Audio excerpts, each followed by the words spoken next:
si on veut envoyer des vidéos vers un téléphone portable, la vidéo sur demande, une vidéo qui vient de YouTube, eh bien, la vidéo au départ, elle vient d'une caméra qui filme une scène. Le signal vidéo, il va être envoyé par toute une chaîne de communication. Par exemple, on va avoir des amplificateurs qui peuvent déjà introduire des distorsions de signaux.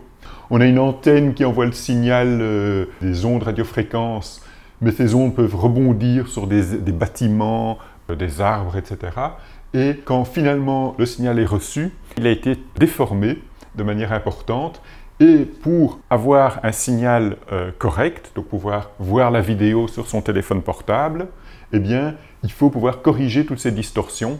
Et donc, notre idée, c'est de faire entre la réception du signal et l'endroit où on veut afficher ce signal, de mettre un espèce de filtre qui va décoder ces distorsions. Ce filtre, nous l'appelons un réservoir computer. C'est en fait un système dynamique récurrent, un système très compliqué, composé de beaucoup de variables, mais qui peut être simple à implémenter. Et donc, bon, peut-être qu'un jour, ce genre de choses sera implémenté à l'intérieur du téléphone lui-même, ou bien il peut être quelque part dans la ligne de communication. Nous, à ce stade-ci, on explore la possibilité en principe de le faire, d'appliquer ces nouvelles techniques et de voir quels seront vraiment leurs avantages.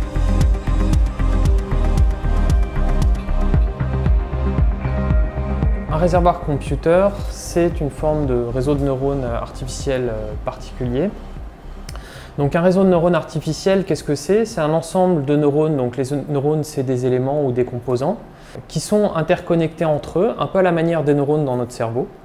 Ces éléments reçoivent une information, là ça va être le signal reçu par l'antenne qui capte notre transmission sans fil.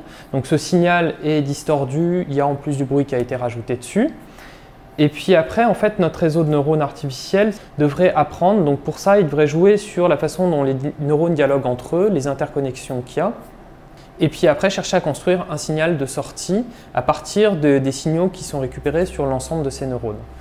Un réservoir computer a ça de particulier que la partie optimisation des interconnexions entre les neurones ne se fait pas. Et puis après, la seule partie apprentissage se fait dans la façon dont on construit le signal de sortie à partir des valeurs de chaque neurone. Donc c'est vraiment juste cette dernière couche qui est optimisée dans un réservoir computer. Et après la période de test, on garde ces poids fixes. Le réservoir computer génère le signal de sortie qui pense être le bon. Et nous, on vient comparer ce signal de sortie avec celui qu'on devrait obtenir. Il y a aussi une partie comparaison dans le projet ARC qui est prévue avec une solution plus tout électronique et plus classique.